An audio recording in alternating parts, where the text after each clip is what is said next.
ፋሲካ የይሁዶች በዓል ነው። አይሁዶች ከግብጽ ምድር ነፃ ያወጡበትን ቀን። አዎ ፋሲካ የአይሁዶች በዓል ነው፣ የእስራኤላውያን በዓል ነው። ከግብጽ ምድር ነፃ የወጡበት ከፈርዖን ግዛት አርነት የወጡበት ፋሲካ ይባላል። ነፃነት ይባላል፣ አርነት ይባላል። ግን ለእውነተኛው ፋሲካ ጥላ ነበረ፣ ምሳሌ ነበረ። ከግብፃውያን እጅ ነፃ የወጡት እስራኤላውያን ወይም አይሁዶች ናቸው። እኛ ግን እኔም አንቺም ሌሎችም ዓለም ሁሉ ከድቅድቅ ጨለማ ወደሚደነቅ ብርሃን እንድንወጣ ፋሲካችን እውነተኛው ክርስቶስ ኢየሱስ ነውር የሌለበት እርሾ የሌለበት እሱ ታርዶልናል። የቅጣ በዓላችን ራሱ ቅጣችን የየዓመት ብቻ ሳይሆን የየዕለት የሆነ የሚመግበን ከስጋው የመገበን ከደሙ ጽዋ ያጠጣን ከዘላለም ሞት ወደ ዘላለም ሕይወት ያፈለሰን ፋሲካችን ክርስቶስ ይባላል። አንደኛ ቆሮንቶስ ምዕራፍ 5 ቁጥር 7 ላይ ፋሲካችን ክርስቶስ ታርዷልና ይላል። የብሉይ ኪዳን ፋሲካ ጥላ ነበር፣ ያሁኑ አይደርስም። ያሁኑን አንቺ እንደምትዩ ለአይሁዶች ነፃ የሚወጡበት ነበር። አይሁዶች በፈርዖን እጅ ነበር የተያዙት፣ እኛ ግን በኃጢአት እጅ ነበር የተያዝነው። በኃጢአት እጅ ከአዳም በኩል ለትውልድ ሁሉ በተላለፈው በኃጢአት እጅ ነበር አርነት ሊያደርግ በማይፈልግ በበደል በነውር እጅ ነበር ያለን። እነዛ ከግብፃውያን ነፃ እንዲወጡ እግዚአብሔር በሚያዛቸው ጊዜ ያላቸው አንድ ነገር ነው። የሚታረደው በግ የ1 ዓመት ጠቦት ይሁን፣ ነውርም የሌለበታል። ክርስቶስ ደግሞ ፋሲካችን ነውር የለበት። ስለዚህ ይሄ ጌታ አንቺ እንደምትዩ አመፅ ኖሮበት ይሆን? በእውነት አይሁድን በድሏቸው ይሆን? በእውነት ሰንበታቸውን አለማክበሩ ይሁን ይሄንን ግፍ ያደረሰበት? ኖ፣ ይሄ ግፍ ከዓለም በፊት ከፍጥረት በፊት ከአንቺ ከእኔ በፊት ለእርሱ የታቀደለት ነበር። ምክንያቱም ከዓለም ጅምር እስካሁን ድረስ የሰውን ልጅ ነፃ ለማውጣት ራሱን ሰጥቶ ነፍሱን ሰውቶ ሌላውን ያዳነ ከሱ በቀር ሌላ የለም። ለዛ ነው መዳንም በሌላ የሌለው። ለዛ ነው የብሉይ ኪዳን በየዓመቱ እንዲደረግ የተባለው የነፃነት ወይም የአርነት በዓል ፋሲካ ለእኔና ላንቺ ያልበቃን። ፋሲካችን ክርስቶስ እንዲታረድ ግድ ነበረ። ለምን? የመዳኛ መንገድ እሱ ስለሆነ፣ መዳን ካለ እርሱ በሌላ ስለማይሆን። ለምንድን ነው ስቅለቱን ብቻ ያጎሉት ያለሽ? ስቅለቱ መጉላት አለበት።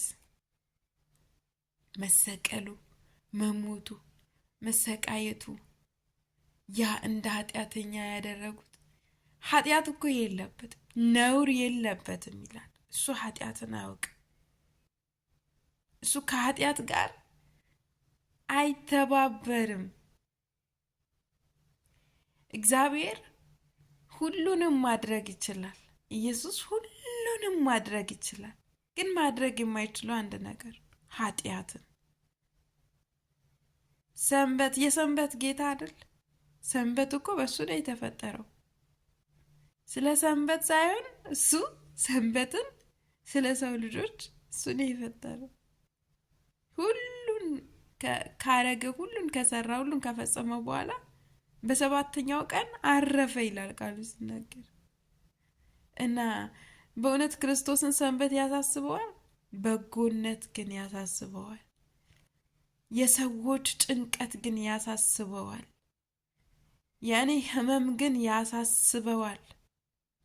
ያለ መዳን የሚፈልገውን ሰው ማዳኑ፣ ማቅናቱ፣ ያችን ጎባጣ የሆነችውን ሴት ማቅናቱ፣ ሰዎችን ደስ ማሰኘቱ ሰንበትን አላከበረም ያስባለው እንደሆነ የሰንበት ጌታ ነው እሱ። በሰንበት እንዲርበን አይፈልግም፣ እንዲያመን አይፈልግም። ለምን? እኛንም እሱን የፈጠረን፣ ሰንበትንም ደግሞ ስለኛ እሱን የፈጠረው። ስለዚህ ተንኮል ተገኝቶበት፣ አመፅ፣ በደል ተገኝቶበት ሳይሆን የኔን ተሸክሞ ነው በመስቀል ላይ የወጣው። የትውልድን ወክሎ ነው በመስቀል ላይ የወጣው። እስከ ሞት ጣር ነፍሴ እስከ ሞት ተጨነቀች። አባት ሆይ ብቻል ይቺ ጽዋ ከኔ ብታልፍ፣ ነገር ግን አለ እኛን አስቡ ማለት ነው። ያንተ ፈቃድ ይሁን። ታልፎ የተሰጠው በአይሁድ እጅ እንደዛ የሆነው ኃጢአት ሆኖ ነው። እሱ ራሱ በእኔና በአንቺ ኃጢአት፣ የአንድን ሰው ኃጢአት እኮ አይደለም፣ የዓለምን ኃጢአት ሁሉ ከአዳም ጀምሮ እስከ ትውልድ እስከ ራሱ ትውልድ ድረስ የነበረውን ኃጢአት ሁሉ ራሱ ሊሆን ፈቀደ። ኃጢአት ሆነ። ስለዚህ አብ ዝም ያለው አይሰማውም ይሁን ያልሽው ራሱ እኮ በሱ አካል ነው ያለው። አንድ ናቸው። አብና ወልድ አንድ ናቸው። ግን ለምንድን ነው አብ ዝም ያለው? ከኃጢአት ጋር ምንም መተባበር የለም። እግዚአብሔር ሁሉን ማድረግ ይችላል። ምንድነው ማድረግ የማይችለው? ኃጢአት።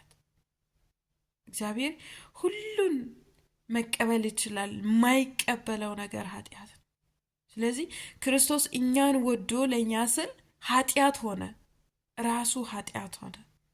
ኃጢአትን ያይ ዘንድ፣ ወደ ኃጢአት ይመለከት ዘንድ እግዚአብሔር አይችልም። ስለዚህ ዝም አለ። ፊቱን አዞረበት፣ ዝም አለው። በሱ ዝምታ ውስጥ ዛሬ ህይወቴን አገኘው። በሱ ዝምታ ውስጥ ከድቅድቅ ጨለማ ወደሚደነቅ ብርሃን ወጣው። በነገራችን ላይ ለዚህ እውነት እየነዳሽ ነው። ይህን እውነት ካወቅሽ በኋላ መካድ እንዳይቻልሽ አድርጎ እንደ ጳውሎስ የራሱ የሚገለገልበት መሳሪያ ሊያደርግሽ ወዶ እግዚአብሔር እንደዚህ በቃሉ ዙሪያ ይጠመጥምሻል ብዬ አስባለሁ። እናም ስለ አንቺ ደስ ይለኛል። ሰው አንቺን እንዲያስተምርሽ፣ አንቺን እንዲሰብክሽ አያስፈልግም። ጊዜ ማጥፋት ነው።